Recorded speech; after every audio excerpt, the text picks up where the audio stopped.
Hola a todos amigos, mi nombre es Denis Galanzowski. Hoy vamos a analizar unas noticias realmente muy preocupantes por un lado, pero por otro lado no todo parece tan malo porque empiezan a surgir llamados a que, como mínimo, se reduzca la cantidad de empleados públicos durante la guerra, ya que sabemos que en realidad hay muchísimos. Se destinan millones a sus salarios y funcionamiento, que pudieron usarse en el ejército, apoyo a pensionados, maestros, militares y desplazados internos, entre otros. Pero eso no se hace. Hoy analizaremos todos los detalles, así que vean el video completo y apóyenlo con likes, comentarios y suscripciones. Gracias amigos a cada uno de ustedes. Y también, así que vamos a empezar con, como diría el jefe de policía de Volinia, Sergei Merchuk, quien abre los ojos, digamos, sobre la movilización en Ucrania. ¿Y quién decide dónde deben estar los policías ahora? ¿Patrullando en Lutsk o yendo al frente? Primero, él lo decide. Si tiene voluntad y deseo y nosotros lo permitimos según el número. O sea, lo primero que hay que entender, si una persona simplemente va caminando por la calle hacia el trabajo, esos mismos empleados de la Policía Nacional o los empleados del Centro Territorial de Reclutamiento y Apoyo Social o todos juntos pueden simplemente llevárselo de la calle sin preguntar si quiere o no, hay guerra en el país y así sucesivamente. Y se lo llevan y nadie le pregunta si quiere ir al frente o no quiere. Vemos que si consideramos esta perspectiva desde el lado del policía, él mismo decide si quiere ir al frente a luchar o si no quiere hacerlo. En mi opinión, esa es la principal diferencia. Porque aquí también se dice mucho que allá gran parte de la policía está luchando y así sucesivamente. Todo eso es cierto, pero esas personas están ahí por voluntad propia. Es como decir que aquí los diputados del pueblo luchan, pero en realidad solo son unos pocos. Y todos los demás solo van a los estudios y cuentan cómo deben vivir los demás y que todos deben ir al frente. Así es. La cantidad de personal, enviarlo, pues claro, eso no hay ningún problema en eso. O sea que todos los policías que están luchando lo hacen voluntariamente. En su mayoría sí, así fue. Al principio del año pasado tuvimos un momento en que se reclutaban diferentes otras unidades relacionadas, pero no podían completar su personal. Al principio fue caótico, pero después se completaron y ahora casi todo depende del propio deseo. Nadie obligaba a nadie, solo ofrecían una oportunidad. Así es la historia. Y aquí surge la pregunta. ¿Empezarán a ofrecerle eso a alguien? A la gente civil común que no tiene, digamos, relación ni con el servicio estatal, ni con el servicio militar, ni con el servicio policial, ¿alguna vez alguien les preguntará si quieren ir al frente o no quieren? Porque me parece que hoy en día eso suena y se ve simplemente como fantasía. ¿Qué opinan amigos? Escriban en los comentarios. Y tenemos una actualización interesante. Hace unos días hubo información de que en Kiev, durante una interacción con empleados del Centro Territorial de Reclutamiento y Apoyo Social, murió un civil. En ese momento, la Policía Nacional dijo claramente que esta persona simplemente iba caminando, tropezó, cayó de cabeza al suelo y sufrió heridas incompatibles con la vida.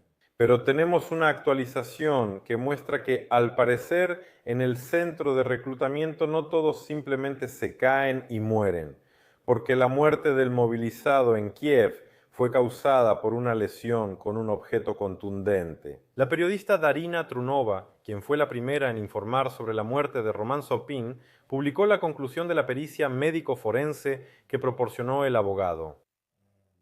¿Y qué dijo ella? El documento indica que Sopin sufrió un traumatismo cráneoencefálico por un objeto contundente. Cabe recordar que anteriormente la policía de Kiev informó que Roman Sopin sufrió la lesión como resultado de una caída. Por supuesto, nadie creyó en esa historia y, así como esta periodista, Darina Trunova, era conocida de él, era el hijo de sus conocidos, así que ella se hizo cargo de este caso. Y en esta situación, digamos, lo más grandioso, en mi opinión, es que unos días antes de este caso, también hubo información sobre ese caso triste. Ella entrevistó al vocero del Centro Territorial de Reclutamiento y Apoyo Social de Kiev, donde decían lo malos que son los evasores y lo buenos que son los trabajadores del centro. Y literalmente unos días después, ella ya directamente en su entorno sintió como hoy en día algunos representantes del Centro Territorial de Reclutamiento y Apoyo Social pueden comportarse. O sea, esta es la persona que antes llamaba a castigar a esos malditos evasores, a enviarlos a todos al frente, a atraparlos en la calle, pero cuando esto empezó a afectar directamente a su entorno, vemos que ya no le gustó tanto. Digamos que la bañaron con agua fría para que recobrara el sentido. En realidad es un caso muy triste. Veremos a qué lleva esto después. Sí, porque, bueno, de hecho mataron a una persona, quisieron encubrirlo como un accidente, pero no les salió. Y vamos a escuchar también, ¿saben a quién? A Pablo Kishkara, teniente coronel de las Fuerzas Armadas de Ucrania y diputado del pueblo en el 8º Parlamento ucraniano. Porque él dice cosas muy acertadas que muchos ucranianos quisieran escuchar. El Estado debe decir que por ahora, mientras preservamos nuestra soberanía, hay que sacrificar esto, hay que renunciar a ello. Reducir estos procedimientos, trasladar parte de la responsabilidad pública a personas concretas y no a las instituciones. No es necesario reunir, digamos, 28 firmas para tomar una decisión determinada. Es suficiente con una sola firma, una sola decisión de esa persona en la que confiamos, porque él es lo suficientemente influyente, tanto desde el punto de vista moral como desde el punto de vista de los hechos. ¿De qué está hablando aquí? Es algo muy, muy importante, que tenemos muchísimos funcionarios, estas diferentes comisiones, algunas asociaciones, algunas organizaciones y así sucesivamente, ¿verdad? Ministerios, comités, etcétera. Hay muchos. Ahí trabajan muchísimas personas, ¿no? Todos ellos también tienen sus propios asistentes, ¿no? Tienen algunos de sus propios asesores. Para esto se asignan fondos que podrían destinarse al apoyo de las Fuerzas Armadas de Ucrania o a personas desplazadas internamente. Eso no sucede. ¿Y qué pasa después? Cuando hay algún error, nadie asume ninguna responsabilidad. No hablo de decir sí, soy culpable y seguir trabajando en ese puesto, sino cuando realmente algunas decisiones incorrectas llevan a consecuencias fatales, ¿verdad? Entonces me parece que alguien debe asumir la responsabilidad. Aquí nadie asume ninguna responsabilidad. Si hay errores, los encubren, los silencian hasta que pase algo peor. Sí, y cuando pasa algo peor, esa noticia pasa a segundo plano y ya nadie le presta atención ni la sigue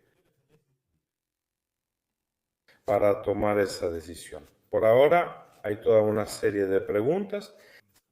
Como ciudadano de Ucrania tengo muchas preguntas sobre por qué no lo hacemos. ¿Acaso no sentimos que de esta manera simplemente estamos perdiendo a más personas en lugar de terminar esta guerra con una victoria, reduciendo drásticamente a los funcionarios y reemplazándolos con programas? No lo sé, esa decisión debe tomarse a un nivel político superior. Todas las personas, todos los hombres que están sujetos al reclutamiento deben ir a la guerra. No hay opción de que alguno de ellos no. Así es, todos deben ir a la guerra. Y vemos que aquí él ya habla específicamente en el contexto de los funcionarios. Funcionarios, diferentes empleados públicos que se esconden detrás de la inmunidad, sí, y que lo más importante, envían a otros a la guerra. Toman y promueven decisiones.